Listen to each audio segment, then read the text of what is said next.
keep everybody in their corners today. Now, this is an old-fashioned kitchen for the 1860s.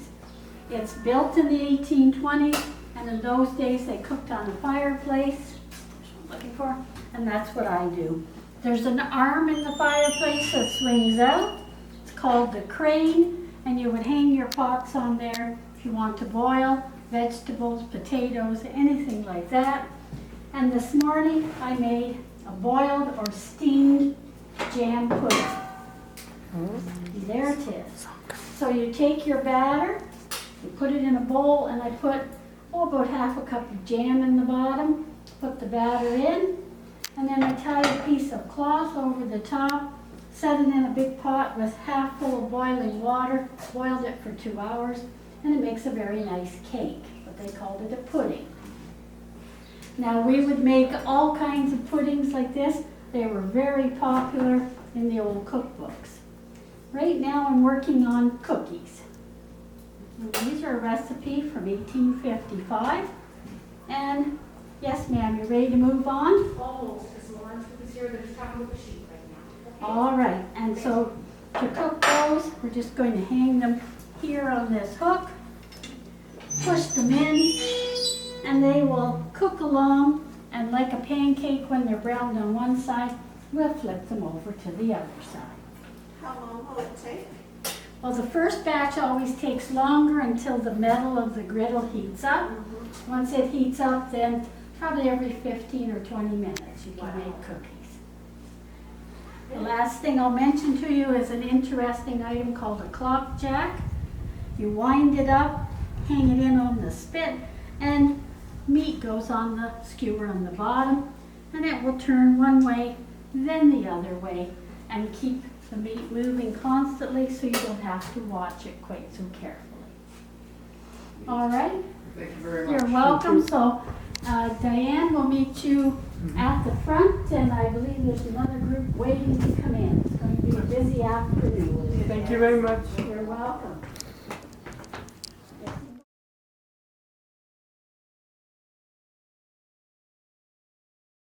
East at this time, which became Quebec after Confederation, most of the people were Roman Catholic, especially those who were of French ancestry, of course, because that was the religion that they had. In Canada West, we saw many different religions. We did have Roman Catholics. We also had Church of England, which you would call Anglican today. We had Methodists, Lutherans. This is the Lutheran pastor's home, that's why I pointed to it. We had Presbyterians. We had Baptists. So we had a number of different faiths, and it wasn't unusual for one village to have between 4 and 6 different churches in it, with people practicing those different faiths. They socialized together, they worked together. Generally, Catholic families did not want their children to marry any Protestants, and the Protestants did not want their children to marry any Catholic person. But other than that, for the most part, they got along well. Election time, funding for separate schools became a contentious issue, and that may have been a time for a little fisticuffs or something. As a woman, there's not a lot I know about the Masons, and there's probably not a lot the general public know about the Masons, because they are, in many ways, a rather private group as well. Quite cheap. So by the 1860s, most of the work the shoemaker does is repairs. Maybe still making some new shoes as well. Cheap. So by the 1860s, most of the work the shoemaker does is repairs. Maybe still making some new shoes as well. The shoes the shoemaker makes, both left and right, are exactly the same. Yeah. Not like today, huh? Not like today, no. They're usually just straight with a square toe to make sure there's room for all the toes. And the people would alternate wearing them from left to right, day to day, for even wear. You probably know you wear your shoes more in one place than another. So to extend the wear, you alternate. So this is just a workshop for the tinsmith. Unlike the shoemaker's home, where he'd live with his wife and children and do his work inside his own home. This is just a shop, and he has a house next door. The shoemaker can do a business making about $2,000 a year, maybe $1,500, $2,000 a year. So he makes everything, custom made for you. There were factory made items available in the store, but because he makes it custom made, and because it's so popular, he's still doing a very good business. Have you been to the village before? Yeah, once. How long ago? Last year, but nobody was there to. It was not a guided tour like this. This one is really better. Like, you Yeah. know, we get to know a lot of Came things. in the summer when you could just walk anywhere. Yes. you Yes, chose? yes. So we're not able to offer that this year. That's our normal season. Yes, I had asked everyone else. And during normal season, you can take the tows down, the flat bottom boat down the canal. Out to this farm. These canals were very important in the 1860s to bring goods close to shore. Food iron. It's better to withstand the heat than tin over long periods of time. Elle est monsieur, mais idéal pour les manteaux, pour l'hiver, for the ladies or gentlemen for a waistcoat or a good set of trousers. It's ideal for winter coats, for blankets as well. They are a good sheep for our climate here in Canada. Very hardy to survive in the first years that Canada was here. Fine woolen fabric still imported from England. They're raising different breeds of sheep in Scotland, Ireland, and in England at this time. Well, I had heard rumor that the young lady had married, but no one told me for sure, you see. So now I had it from the horse's mouth, so to speak. She said her mari was able to pay for that lovely dress for herself. Now that was probably just for the making of it. The fabric would have cost twice that much for all the trimming and everything. Oh yes, yes. The dressmaker might charge about half the cost of the fabric to make the garment for the person, but it could be more if there's a lot of elaborate trimming or ruching on it. Your husband do? We've got like nice jewels. He's a carpenter. Yes, and carpenters do a fair bit of business in the area. He does the best he can, but thank you. You notice my lovely jewel buttons. But there's not much other trimming, right? A little bit here and on the sleeves. And this, oh yes, my belt as well. Now, when this starts to wear out, you know, I might spill something on it. For instance, last night there was a dance right up here in the tavern, you know, and you have to be careful when people are carrying drinks, particularly the men after they've been drinking in the bar room down here. Hello. Hello. How are you? Very good, thank you. Oh, it's nice and cool in here. It's not bad at all. There's a nice breeze today. I find being out in the sun, it can be kind of hot. So you're visiting Cook's Tavern. Cook's Tavern is a family-run business. They both live in the tavern and work in the tavern. This building was constructed around 1820 to 22. The first tavern that the family owned was badly damaged during the Battle of Chrysler's Farm in November of 1813. So this building was built around 1820 to 22, partially with money provided by the British government as a war losses compensation. Now, you're going to see a tavern of the 1820s, but that's not the date for our village. What's the date for our village? 1866.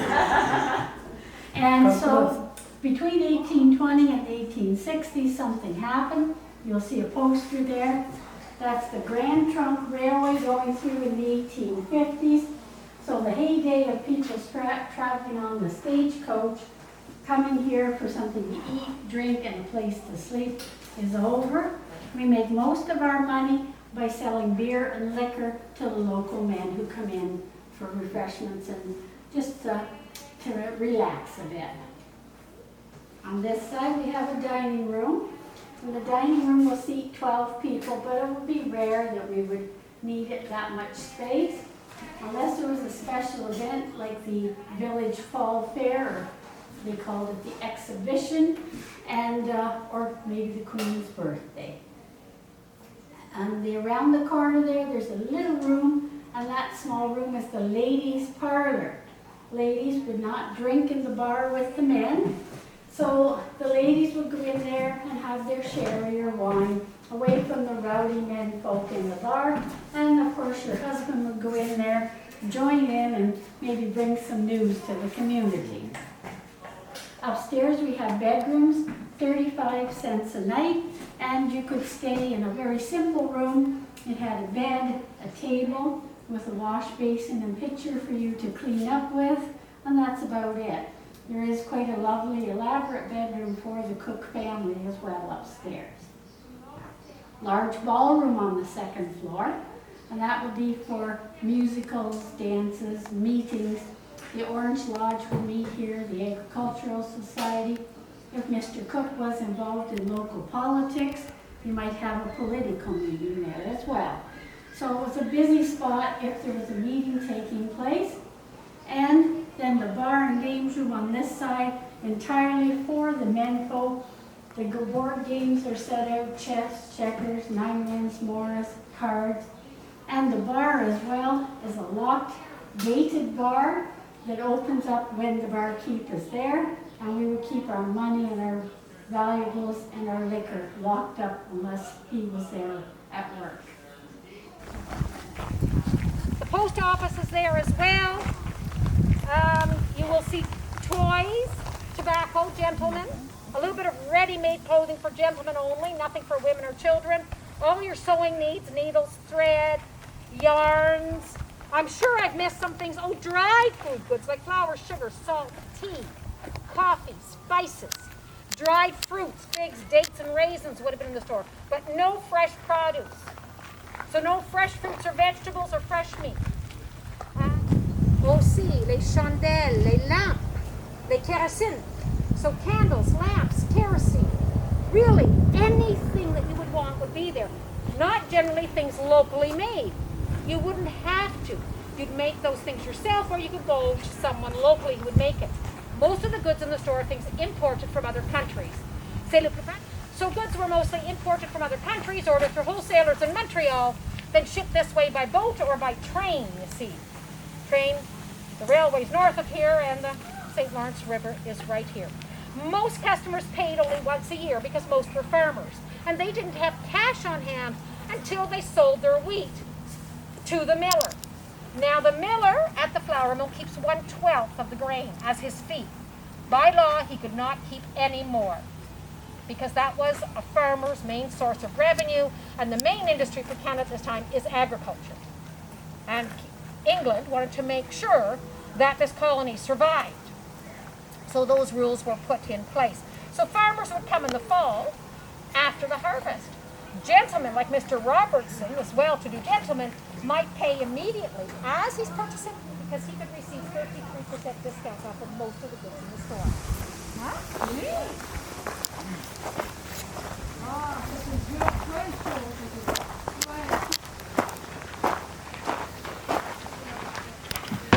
Donc, toutes les masques que vous faites dans l'intérieur, elles ne touchent pas.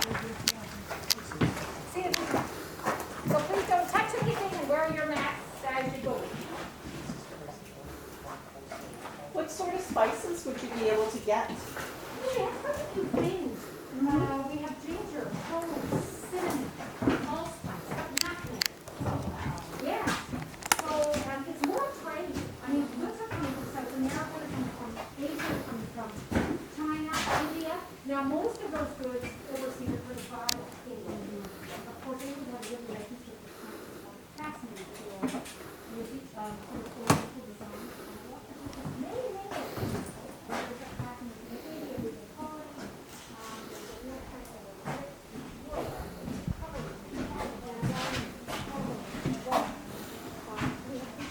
Spinning yarn from the wool, but of course cotton isn't grown here, so we're reliant on cotton coming for quite a period of time from the United States. And we were just talking about that we had a reciprocity agreement with them, which ended with the American Civil War, actually. So during the war, it was difficult to bring cotton here, but India, being a colony of Great Britain, of course, was a producer of cotton. England had cotton mills, and then we would be importing cotton fabrics, or the merchant wood, from England as well. Nice. These in English are tongs, les tongs. Those are for holding hot metal. It's a question I get asked a lot. If you watch the forge, of course, then I can melt iron in that forge. iron melts at 2,800 degrees Fahrenheit. And I can put the forge up to that temperature. But if you watch, see if I can get a little bit of smoke rolling here. See where the smoke's going? Mm-hmm. All the hot air is going with it. So it comes and goes all over. The chimney works as a heat exhaust system. There's a thermal current goes up that chimney and it pulls most of the hot air out of there. You can only, about there, you can start feeling the heat. So standing here, I'm probably no warmer than you are there. And out of the sun. And I'm under the sun, yes.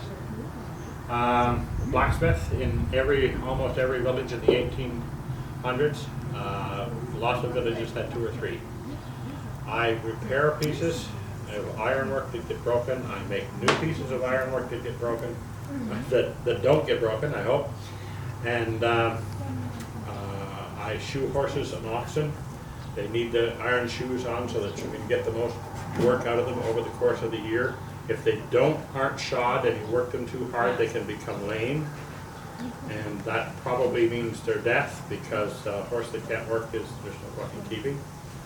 The tools I use, of course, you'll recognize most of them. You recognize the anvils. I have a couple out. There are a variety of hammers here that I'm using. I have a rack of them here, about 30, that are different sizes. I use them for different purposes. I use tongs to hold pieces of metal that are too hot. Those are pieces that we make. There's a pair of horseshoes there, about where you were looking. There's a pair of oxen shoes there too. Have you ever seen them before? No. Oxen are different than horses. They have a different foot. Their foot is a split hoof. So you have to have a shoe on either.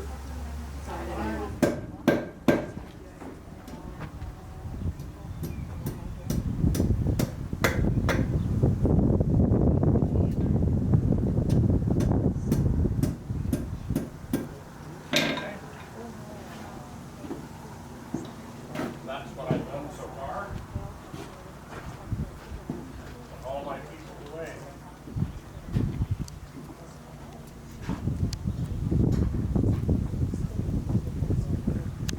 Okay. This is what I'm making, working on making. The piece I have has a flat spot, an ornamental twist, and a little curl on the end of it. That curl is to keep it from hooking onto anything and getting sharp. Then turn that up like this one. That hook then, you can fasten it on a wall or a post, and you can use it to hang things on. Your hat, your coat. I do, Sperry, I do have another group that's waiting to come forward as well. The modern one we have for this now, of course, is you need one of these to hang your mask. It's a new thing for now. Okay? Thank you, sir.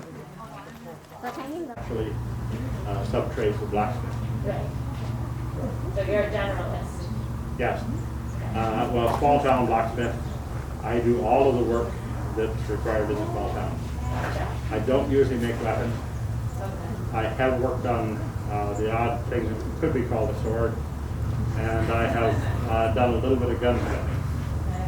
Favorite time to move on. Okay? So as far as I know, you haven't been.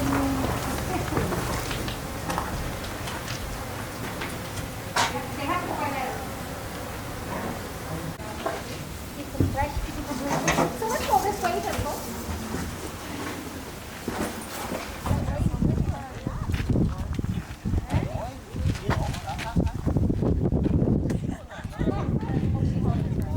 Yeah, it's only about 6 times 10 to hold her on. All the way up here, he's come ahead of his mother, so that's a bonus.